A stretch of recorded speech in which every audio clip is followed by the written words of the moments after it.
Hello there, Joshua Pope here, and welcome back to Answering Life's Most Difficult Questions, the connection between science and God. On today's topic, we'll be discussing who created God, time, and the five senses. And in our last lecture, which if you happen to miss, I do have a link in the video to a last lecture and lecture 1, we discussed time and defined time in a simple manner. We simply said time is what the clock says, and that was sufficient for the information that we were going to discuss at that particular time. Now, today we're going to be defining time a bit more deeply in the context that fits more with our other two topics of who created God and the five senses. So that being said, we'll go ahead and continue. And then once again, if I'm not making much eye contact, please excuse me. I'm just looking down at my notes every now and then. But definitely my focus is on you as my audience. And thank you. I certainly appreciate you joining today. So we'll get started here. Now, to start off again, we can go back to the definition of time. In our last lecture, it was just referred to as what the clock says. Now we'll be looking deeper into it. So when we ask the question, who created God, we're asking this question in the context of time as we know it.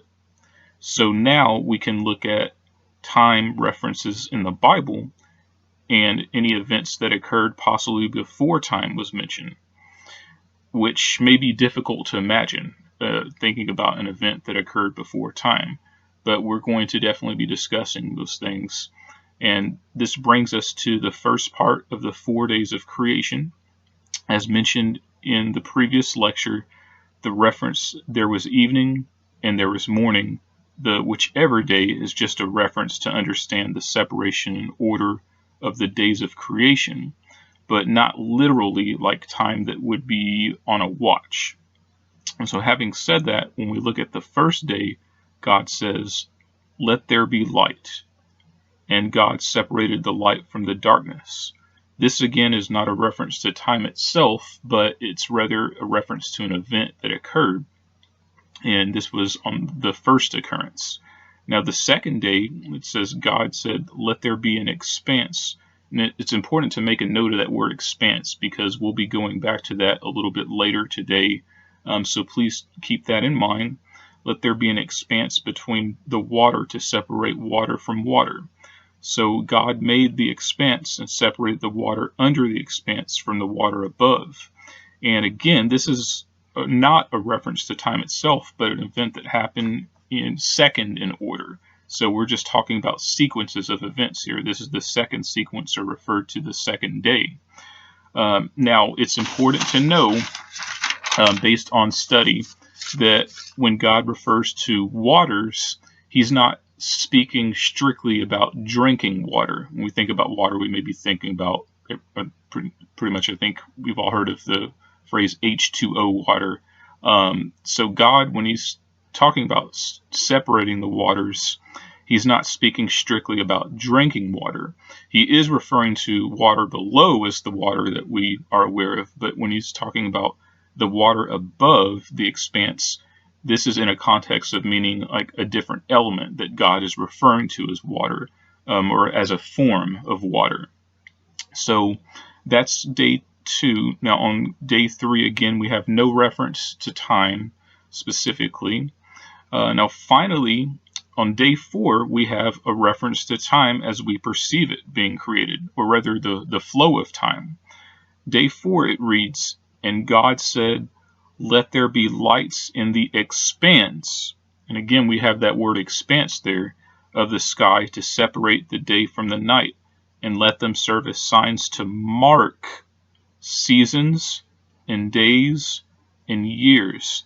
So it's so important to understand the word mark there. When it says mark, that's it. That's defining when the time started. So that's referring to defining time and the flow of time that we think of and perceive. So the actual reference to the start of the flow of time wasn't mentioned until the 4th day of creation. This means when you look at this here and you analyze this, what this means is that God existed before time began, which is which is difficult to imagine because time is something our consciousness uses to understand. Now that we've reviewed God existing before time was created based on factual information in the Bible, we can use this as the same implications for the Big Bang. If you're looking at this from a scientific standpoint, it had to have existed outside of the realm of time, as there would be no reference to create counting or how time is perceived factually. So we can relate this to our consciousness. And this is very important. We'll be covering some deep things in this topic. So, if you're doing something right now, you may want to get to a point where you can focus a little bit more, because these topics are going to be quite deep, but I'm going to break it down as simply as I can so we all can understand it. Now, our consciousness is awareness of our five senses. We can understand our emotions through consciousness. So what this means is that we use our consciousness to measure time. So if God existed before time, what that means is that he can exist outside and beyond our five senses. That means we have no way of perceiving how God exists through our five senses. An easy way to think of this, and respectfully, I mean this when I'm saying this, but is with people that are blind. People that were born blind can't imagine what sight is like. It's not possible for them to imagine. People that develop blindness remember what sight is like.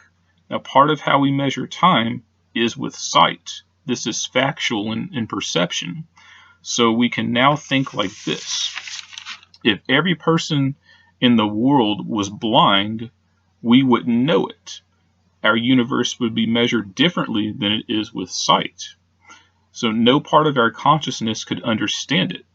And similarly, if someone were to try to explain what something tastes like, there'd be no way of understanding it without having the actual experience of it. Now, there are some animals that are born without sight, and they must rely on their four senses for survival. So if we only had four senses, we would make measurements based on that, which includes time. So our thoughts of perceiving God or the Big Bang would be indescribably different if we're considering that if we didn't have sight as one of our senses, if we only had four senses. So this brings us back to the question, if we only had four senses and didn't have sight, when we ask the question, who created God, we would be only capable through our four senses of asking this question and not understand that sight existed. So God's existence would not be limited to four senses. Our senses is what makes up our consciousness. So we wouldn't think in terms of sight because we would have no way to consciously perceive what sight was. So we have to understand here, if God created our consciousness, then he would not be limited to the five senses, but by creation would be an existence that transcends beyond our five senses and our measurements of what we perceive as time. So when we ask the question, who created God, the question is not complex enough to have a sensory answer in our consciousness to, because God can exist outside of time. The closest thing we can think of as an answer to this is that God has always been present. And that's difficult to imagine too, even in sensory terms. But in sensory terms, the closest we can answer to comprehend this is that there was a beginning, and that at the beginning God existed. We can't think of before the beginning because it is outside our five sensory perception, just as sight would be beyond blindness. Again, by the information we discussed about, there's creatures that are only born with four senses. They don't have sight, so they must rely on their four other senses for survival. So similarly, if humans were blind, or we have some humans that are blind, they have to rely on their other four senses. And so if everyone was born blind, we wouldn't know we were blind, first of all, and we would only rely and make measurements of time based on the four senses. So now, based on our four senses. So now this brings us to the creation of the universe. Was it random, as the Big Bang implies the creation to be, or was it intelligently designed, meaning the Big Bang or some other source not fully known to science created the Big Bang or some other phenomena to have intelligent order? So the answer, definitely, without a doubt, is intelligent design. Now, as I mentioned in my first lecture, and again, there's a link in this video if you happen to miss it, is that I'm a mathematician. I don't have a degree in math, but I majored in math and do private studies. And I don't mean this arrogantly in any way when I say this, but I have to admit, though, I am quite gifted when it comes to math. I'm very thankful and blessed that I have the gifts that I do, and so with that, I like to do private studies, etc. And that's something that I enjoy. I know a lot of people don't particularly enjoy math, but that's one of the things that I like. Now, I've worked on formulas and other research that I won't get into too much detail on, but to the point of how it applies to intelligent design. Now, scientists for a long time have been looking for what's called the theory of everything, which is basically an equation that explains how everything in the universe works. While I won't get into all the details of my studies, I'm going to provide and partially explain a formula that is the birth of the theory of everything. Now, I've worked on its implications for a long time and understand the meaning of it now based on my thorough studies. I'm going to show how this proves intelligence and intelligent design of the universe. Now, I'd like to first start off by saying in math, there are frequently numbers that appear so often that they have a name assigned to it. Probably the most famous number everyone has heard of is the number pi. I think everyone from school remembers that number pi. May not completely understand what it meant, etc. But the number pi is a number that appears virtually everywhere in the universe, and it's as if it's one of the trademarks of a creator or something of intelligence that's using that number. How significant that is in making calculations in the universe. Now, in addition to that, there's several other numbers that appear often. We could go and list several other numbers that exist. Basically, when scientists are doing these calculations of things, they recognize patterns here, patterns there. It's just like if you have names.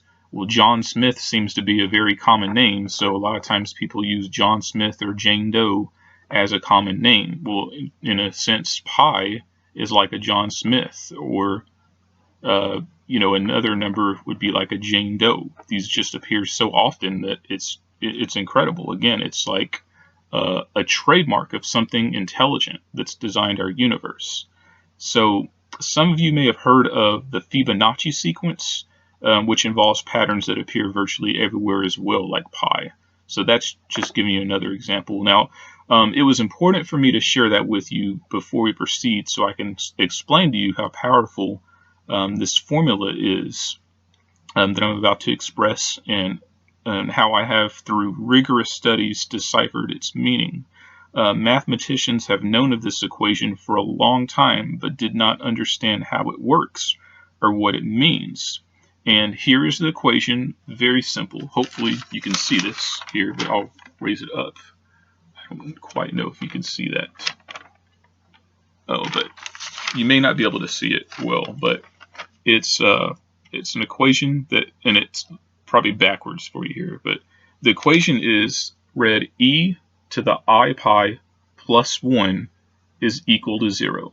So the letter e raised to I pi plus 1 is equal to 0. And basically all that translates to is -1 plus 1 equals 0. And I'm going to expand on that here in just a moment. Now, respectfully, I understand most of you probably are not mathematicians or understand the symbols here, but I promise in simple terms I'll explain it so that everyone will understand it. Now, from this, interesting enough, that has likely spooked mathematicians worldwide, is that it contains all numbers that appear most frequently. So all the numbers that, again, we talk about John Smith, Jane Doe, James Bond, whatever, all the common names or all the common numbers are all linked in this one equation. It's so amazing, incredible. But the numbers that appear most frequently, we have -1, 0, 1, e, pi, and I. That incredible. This is by no means coincidental once understood. And it can get very complex in understanding how it works, but ultimately what it's referring, and I won't get into all the details of that, but I'm going to get to ultimately what it means. So ultimately, what it is referring to is reference points. So ultimately what it means and what it is saying in the terms of reference points is that always -1 plus 1 is equal to 0. That's the simplest mathematical way to read it. The reason why it is so significant is that it directly relates to Einstein's theory of relativity. Einstein had nothing to do with this equation, but it was discovered outside of him. Now, a direct example of this, which is backed by Einstein's analysis, is occurrences where, let's say, for example, you can't know what up is without knowing what down is. Or you can't know what east is without knowing what west is. You can't know what hot is without knowing what cold is. You can't know what light is without knowing what dark is, just how we mentioned earlier about blind and sight. Now, the 0 in this equation is so important because that's what defines the center point or the reference point. In other words, using all the above examples, I used, this can be applied to the following situation. Now, let's say you're in outer space where everything's completely black. Let's say you can't see stars or anything. It's just complete blackness all around you.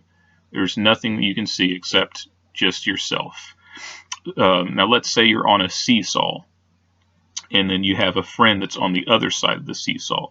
So the only thing in the entire universe that you'd be able to see is each other and the seesaw. So if you were going up on the seesaw, you wouldn't know that you were going up if the other person wasn't going down, and vice versa. So in this case, the person that's going down is like -1. The person that's going up is like 1. And the center point of the seesaw, that is the reference point, would be 0. Or rather, the point that separates -1 from 1. So this is completely logical and is an application of the equation e to the I pi plus 1 equals 0. So we ask, how does this relate to the Bible? And the fact of the matter is that before this equation was even known, or Einstein's theory of relativity was known, the first 4 days of creation are expressed as this equation, which depicts elements of the foundations of consciousness, and that something that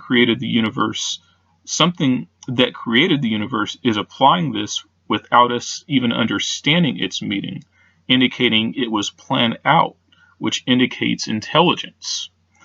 So an example of this, it's very powerful to me here. An example of this is on the second day of creation when God said, "Let there be an expanse." Again, we have that word expanse. So think about expanse like a balloon that's expanding. Or when scientists talk about the Big Bang, that's basically, think of that like a balloon that's expanding, which is interesting because God in existence, God is the creator of this expanse.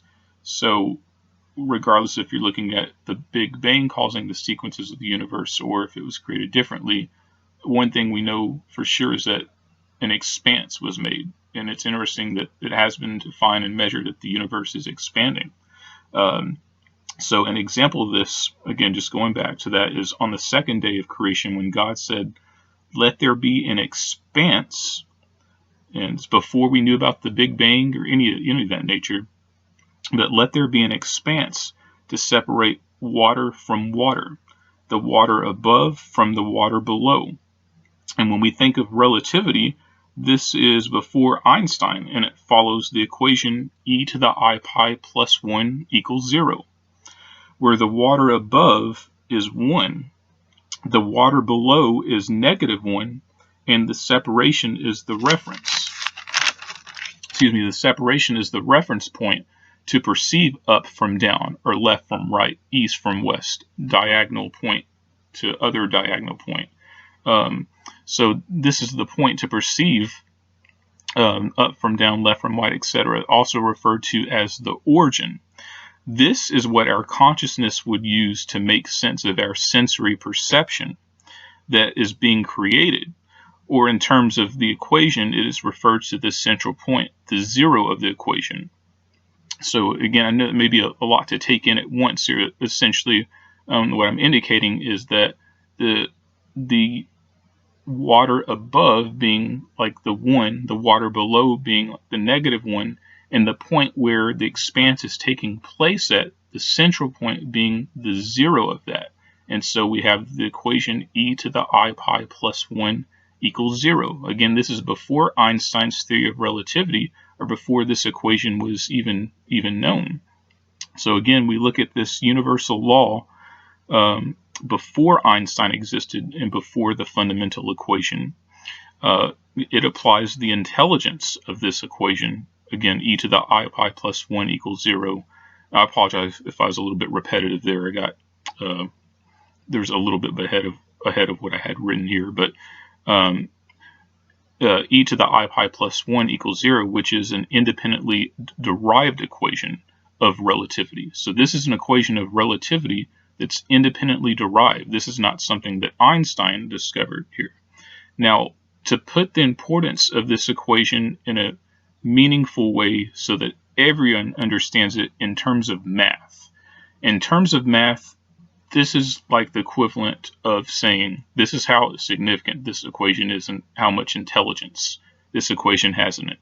In terms of math, if you want to put this into logical terms, this is like saying turkey plus potato salad plus mashed potatoes plus rolls plus pie equals Thanksgiving.